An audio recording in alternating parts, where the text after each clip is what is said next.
ओम नमः सिद्धि।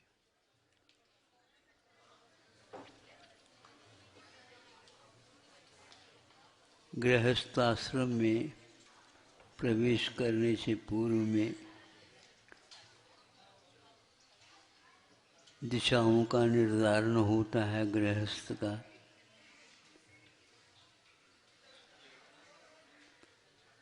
ब्रह्मचर्य आश्रम पहले रहता है, फिर गृहस्थ आश्रम आता है, वानप्रस्थाश्रम आता है, फिर अंतिम संन्यास आश्रम आता है।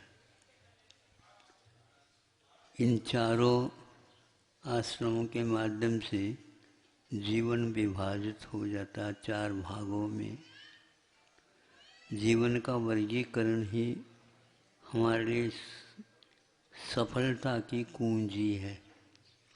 उतने समय में हमें इतना परीक्षा में 3 घंटे का अवसर प्राप्त होता है विद्यार्थियों को।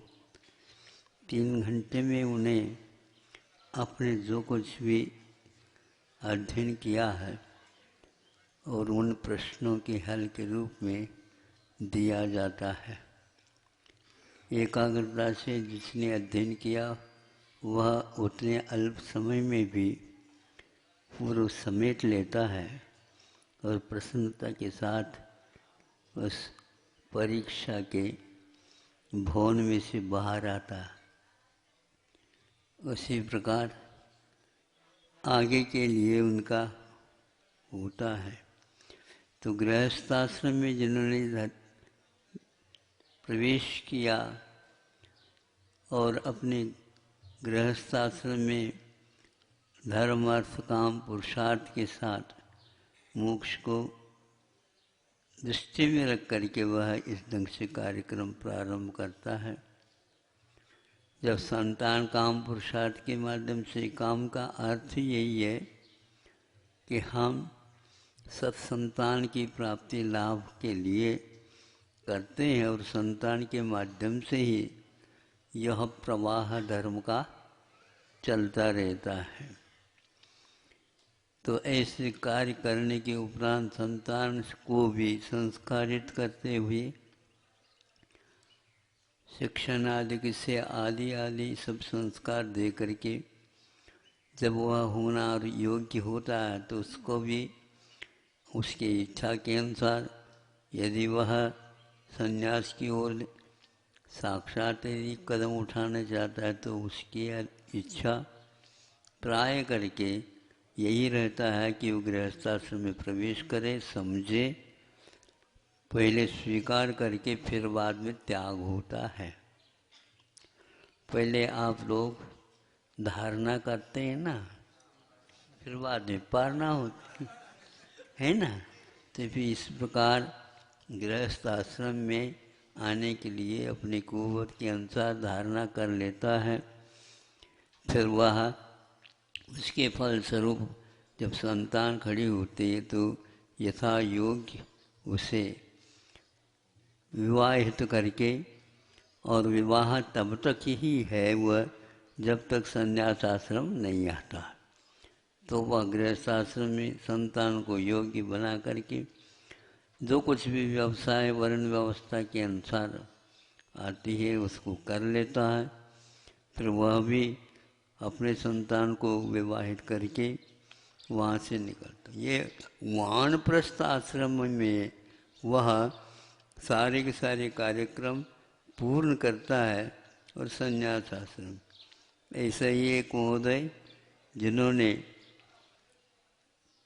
इस आश्रम को स्वीकार करके, चूँकि वह ज़्यादा पुण्य चाहिए, उसके बिना पूंजी लगाए बिना दुकान खड़ी नहीं होती, तो वह उन्होंने शरीर के अनुसार ही जितना बना इतना अवश्य है, जितने भी दिन वो रहे, जब कभी भी वो ले आते उनको तो अवश्य ही पूजन करके ही, अर्घ चढ़ा करके ही वो कायोत्सर्ग कर लेते थे।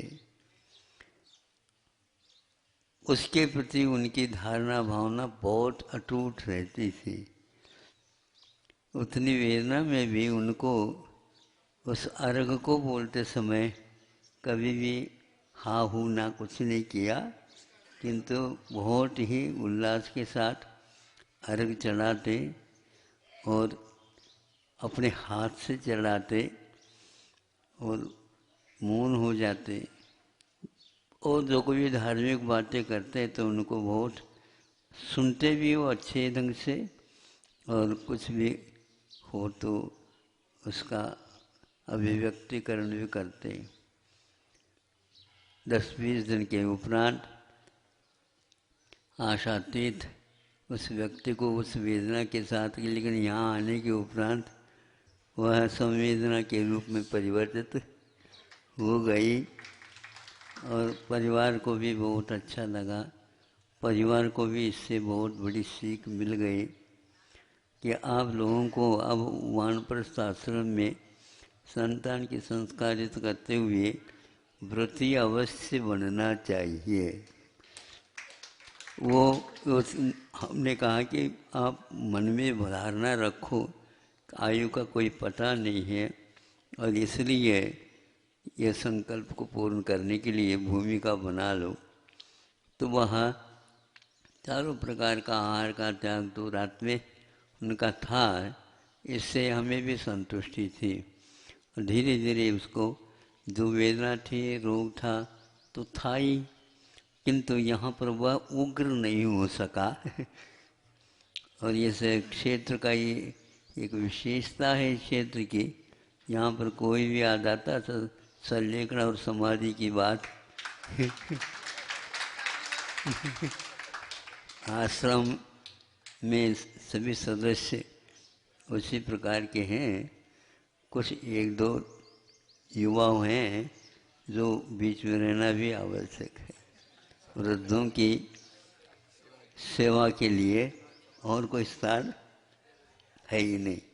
तो इस प्रकार उनको 17-18 दिन में सफलतापूर्वक धर्म ध्यान पूर्वक आगे के लिए अच्छी भूमिका बना करके गए हैं। और उनके सुपुत्र परिवार लोग भी अपने अपने शेष जीवन को इसी प्रकार प्रतिमा विज्ञान के साथ स्वाध्याय वगैरह करते हो, तो वह प्रतिमा विज्ञान का थोड़ा सा अनुभव या आश्रम में जब कभी देख करके सुन करके आगे का जीवन वर्गीकृत कर लेना चाहिए। पता तो है ही नहीं कितने वर्ष की यह काया है, चली गई तो चली गई, तो राख रही खूब वाली बात अपने को चिंतित करना चाहिए। शरीर के द्वारा योग्य पेट्रोल दे करके अपने कार्य कर लेना चाहिए। आगे उनकी भूमिका अच्छी बने। याद दिलाते थे विदेश क्षेत्र के जा करके जाऊँ, जो कोई भी चीज़ें हैं वो आंखों से देख लो। जल्दी तो नहीं कर सकते, लेकिन फिर भी ये अवसर तो आपको मिलेगा साक्षात समुचरण का दर्शन करने को। अहिंसा परमो धर्म।